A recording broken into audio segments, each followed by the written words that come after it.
Alright, welcome back to MFWoodShop. Today I'm going to unbox, build, and run a test print of this new laser I got. I would pronounce this Atomstack. I don't know. They emailed me and asked me if I'd do a review on it. I am. So this was given to me just for free for this video. And there's some things I like, some things I don't like. First off, if you're looking for an entry-level laser, this might be your answer. It's very lightweight, it's portable. You can take it just about anywhere and take the machine to the project, especially if you got like a large furniture project and you want to engrave like a logo or a name on the bottom, or something, fancy it up a little bit. You could easily do that with this. So I got a new toy. I have not opened this. This is the first time I'm even looking at it. This company was nice enough to send it to me, so I figured I'd give her a fair shake here.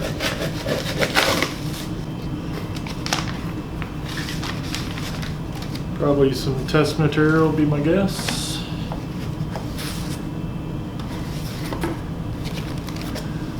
Book, pretty well packaged. Extremely beefy rail. That's the beefiest extrusion aluminum I've ever seen.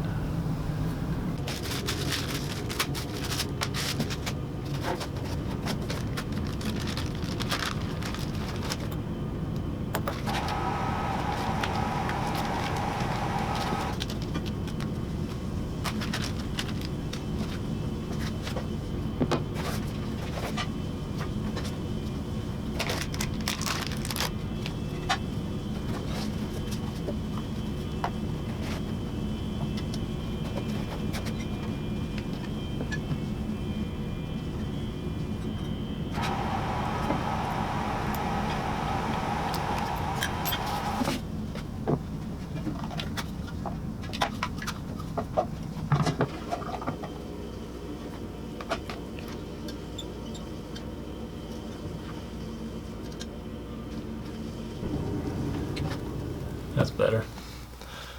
That feels right to me.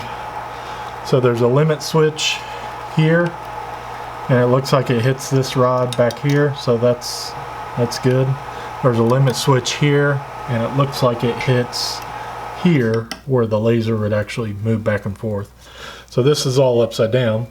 There's only this action. This is upside down, remind you. So it looks like it's this action and this action. There's no up and down. So, fully assembled, this is the printer.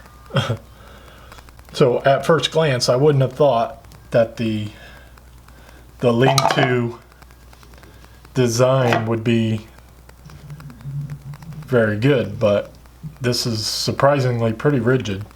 Maximum laser power 5 watts. Could have swore the description said 40 watts.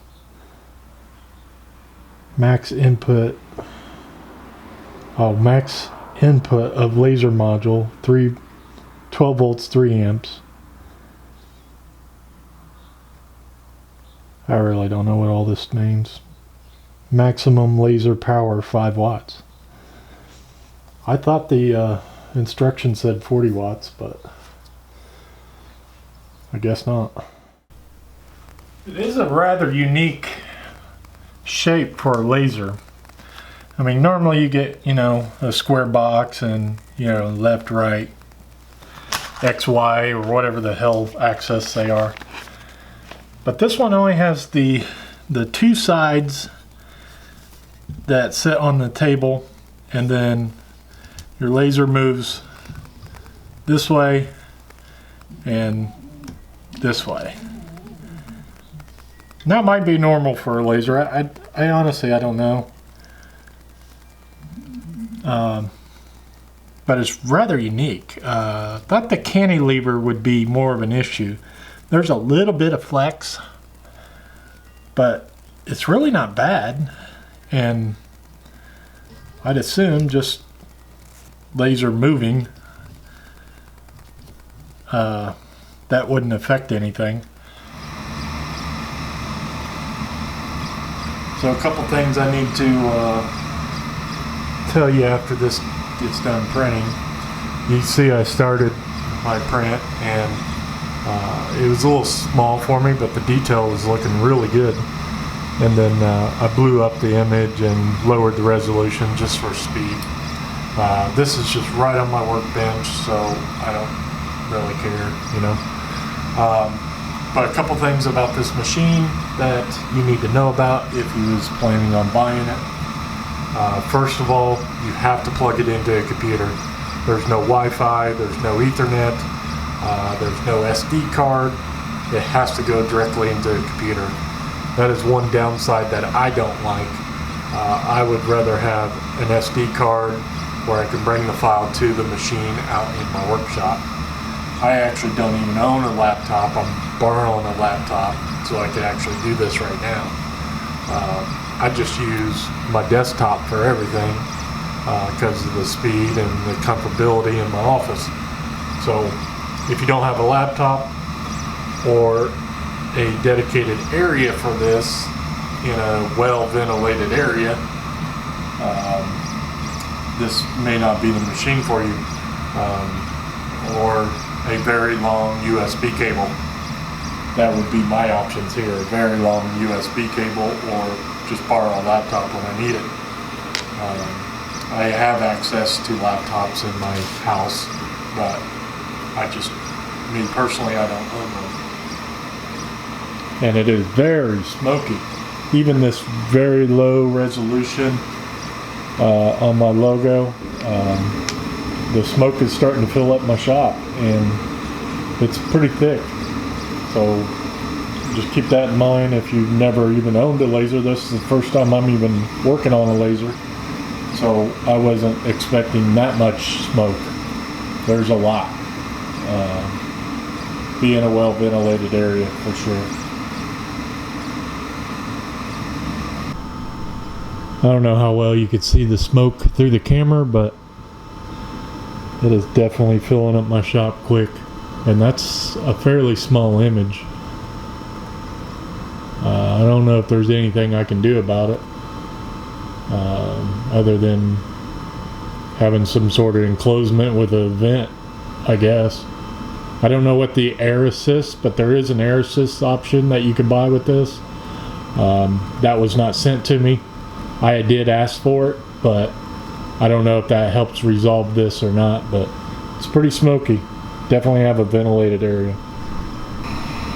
So on this one, I just uploaded one of the images of my kids.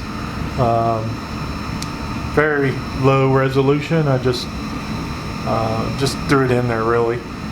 This is a test sample card that they gave me to try out. So I'm just gonna engrave that picture and see what it looks like. There's a lot of things I got to figure out. I don't know if we can cut through any material to make specific cutout parts or anything like that. I think it's just powerful enough to do an image or engrave or something like that. I don't know if it's going to be powerful enough to actually cut through. So I missed the printer shutting off, and I missed my mark on my board. But even at low resolution, it's really not that bad. It's my son leaning down to give my daughter, right when she was born, a kiss. It's an old picture. I can see what it is, but I know what it's supposed to be. So to you, it may not look right, but to me, it does. Unfortunately, she was wearing like a white little onesie thing, so it kind of probably not a good picture for this, is what I'm saying. But it's not terrible. So you've seen the assembly process, and the assembly was quite easy. What I found out afterwards is the cantilever is a problem, but you can counteract it by loosening these screws here and just adjusting this whole bar where it tilts this way.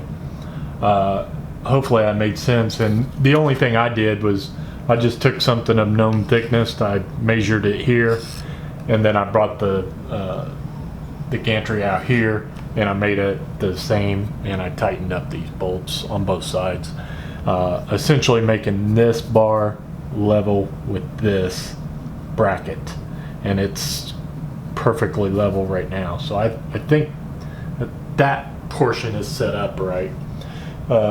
I think the instructions said that the printing area was 200 by 200. So, you know, I don't know. In real measurements, that's like 15 by 15 inches, somewhere in there.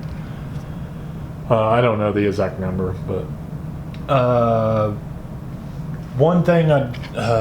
that's one thing I wanted to mention is the cantilever effect and this connector right here that plugs into the circuit board. Make sure that's plugged in all the way. If it don't, your motors will not move at all. They will just sit there and one of those things. And it took me probably an hour or more to figure out that I didn't have that connector pushed in all the way, and I was actually real close to just backing this thing up and sending it back, but I stuck with it and found that connector. I reseated all the connectors, and now it's fine, and I'm able to at least do something now. So all in all, it's really not that bad.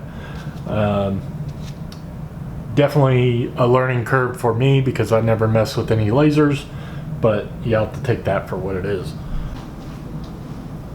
Alright, so now that I don't have to bend over and look at the screen like that because I was too lazy to walk over there and refocus myself, would I go out and buy this machine right from the get-go, first time owner? Maybe, but only because of the price point. It's an entry-level machine, don't expect anything more. To learn some of the software and to figure out if this is somewhere you're going to go in the future, this might be a good option for you. Anything professional, anything more than hobbyist, I wouldn't waste your time on it. If you know you're getting into lasers in the future, if you know how to run lasers and know everything about them and know exactly what you're going to be doing, this is probably not the machine for you. But if you're like me and know nothing about lasers and you want to learn, this might be a good option to start with. The price point's pretty decent. It's an entry level. The only thing that would have thrown me off if I was a first-time laser buyer is the picture of it. It has this, it moves, you know, left and right and in and out, but it has this cantilever, and when you're first looking at it, you're thinking, that's not going to work. You're going to have all sorts of you know, discrepancies between here and here, and you would be right and wrong. Surprisingly, it's stout enough to handle that cantilever print head way out here, and as long as you adjust it right, it's the same over here versus the same over here. But you do have to adjust it, and that's something to keep in mind. But just as a first-time laser owner, that probably wouldn't appeal to me, looking at the pictures, trying to figure out which one I'm going to buy. So just keep that in mind. It's strong enough to handle the cantilever, and it's good enough for a hobbyist, and it's certainly good enough to learn on. Anything more than that, I would just save up and spend a little more money and get something better.